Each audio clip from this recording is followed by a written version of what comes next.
আসসালামু আলাইকুম। এমপিওভুক্ত শিক্ষকদের অনেকেই প্রথম ধাপের ইএফটিতে বেতন পাননি।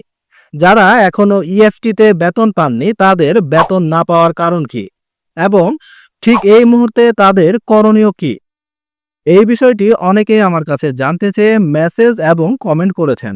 যারা এখনো ইএফটিতে বেতন পাননি তাদের বেতন না পাওয়ার কারণ কি এবং ঠিক এই মুহূর্তে তাদের করণীয় কি, এ সম্পর্কে মাধ্যমিক ও উচ্চশিক্ষা অধিদপ্তর বেশ কিছু নির্দেশনা দিয়েছে।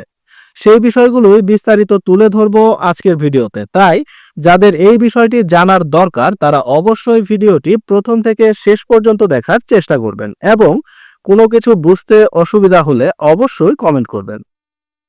চলেন তাহলে আর সময় নষ্ট না করে মূল ভিডিওতে যাওয়া যাক।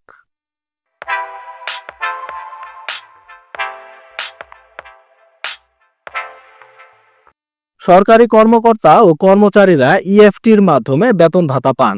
তবে এতদিন বেসরকারি শিক্ষা প্রতিষ্ঠানে কর্মরত এমপিওভুক্ত শিক্ষক কর্মচারীদের বেতন ভাতা সরকারি কোষাগার থেকে ছাড় হলেও তা রাষ্ট্রায়ত্ত 8টি ব্যাংকের মাধ্যমে অ্যানালগ পদ্ধতিতে ছাড় হতো।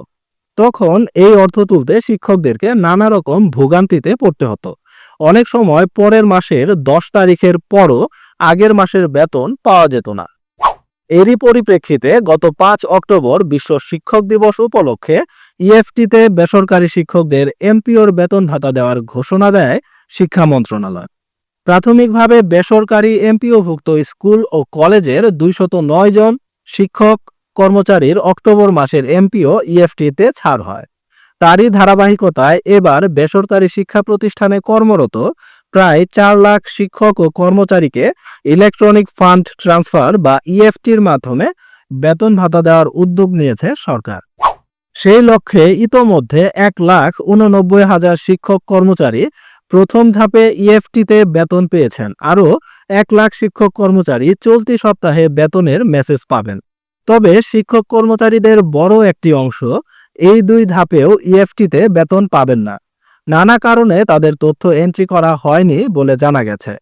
মাধ্যমিক ও উচ্চশিক্ষা অধিদপ্তরের education management information system EMIS সেলের একটি সূত্র জানিয়েছে, একাধিক কারণে শিক্ষক কর্মচারীদের বড় একটি অংশ প্রথম ধাপে ইএফটিতে বেতনের মেসেজ পাননি।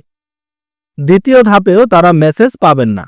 মেসেজ না পাওয়ার কারণগুলোর মধ্যে অন্যতম হলো এমপিও মডিউলে যে তথ্য চাওয়া হয়েছিল সে অনুযায়ী তথ্য না দেওয়া এবং জাতীয় পরিচয়পত্রের তথ্যের সঙ্গে প্রদত্ত তথ্যের হুবহু মিল না থাকা। মাধ্যমিক ও উচ্চশিক্ষা অধিদপ্তর জানিয়েছে, অনেক শিক্ষকের জাতীয় পরিচয়পত্রে যে নাম দেওয়া আছে এমপিও শিটে সেই নাম নেই। আবার কারো কারো নামের শুরুতে মোহাম্মদ ফুল ফর্মে থাকলেও এমপিও শিটে তিনি শর্ট ফর্মে মোহাম্মদ লিখেছেন। এছাড়া জন্ম তারিখ ভুল দেওয়া, নামের বানান ভুল করা, দ্বৈত এমপিও সহ আরও বেশ কিছু কারণে শিক্ষক কর্মচারীরা ইএফটিতে বেতন পাননি। ইএমআইএস সেলের senior system analyst Khandakar Azizur Rahman বলেছেন, বেশ কিছু কারণে শিক্ষকরা বাদ পড়েছেন। দ্বিতীয় ধাপের মেসেজ পাঠানোর প্রক্রিয়া শেষ হওয়ার পর প্রতিষ্ঠান প্রধানদের তথ্য সংশোধনের সুযোগ দেওয়া হবে। এছাড়া কী কারণে শিক্ষকরা বেতনের মেসেজ পাননি সেটিও জানিয়ে দেওয়া হবে। যে সকল শিক্ষক ও কর্মচারীরা ইএফটিতে বেতনের মেসেজ পাননি তাদের এখন করণীয় কি?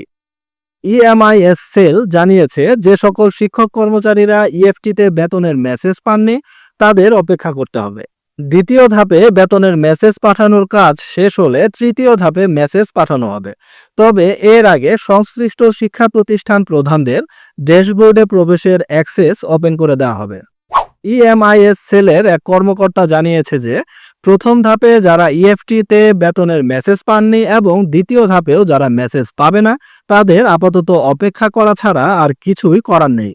দ্বিতীয় ধাপের কার্যক্রম শেষ হওয়ার পর কী কারণে বেতনের মেসেজ পাঠানো হয়নি সেই বিষয়টি প্রতিষ্ঠান প্রধানদেরকে জানিয়ে দেওয়া হবে। প্রতিষ্ঠানের প্রধানরা বেতন না পাওয়া শিক্ষক ও কর্মচারীদের ভুল হওয়া তথ্যগুলো সংশোধন করে দেবেন। এরপর পুনরায় তথ্য পাঠাবেন। পরবর্তীতে সেই তথ্যগুলো যাচাই বাছাই শেষে বাদ পড়া শিক্ষক কর্মচারীদের তৃতীয় ধাপে ইএফটিতে বেতনের মেসেজ পাঠানো হবে। আশা করি বিষয়টি আপনাদেরকে পরিষ্কারভাবে বোঝাতে পেরেছি। তারপরও যদি কোনো প্রশ্ন থেকে থাকে তাহলে কমেন্ট করতে পারেন। আর ভিডিওটি দেখে যদি উপকৃত হয়ে থাকেন তাহলে অবশ্যই চ্যানেলটি সাবস্ক্রাইব করে রেখে দিন। পরবর্তীতে এমন গুরুত্বপূর্ণ ভিডিও আরও পেতে চাইলে। দেখা হবে নতুন কোনো ভিডিওতে নতুন কোনো গুরুত্বপূর্ণ টপিক নিয়ে। ততক্ষণ পর্যন্ত ভালো থাকুন। আল্লাহ হাফেজ।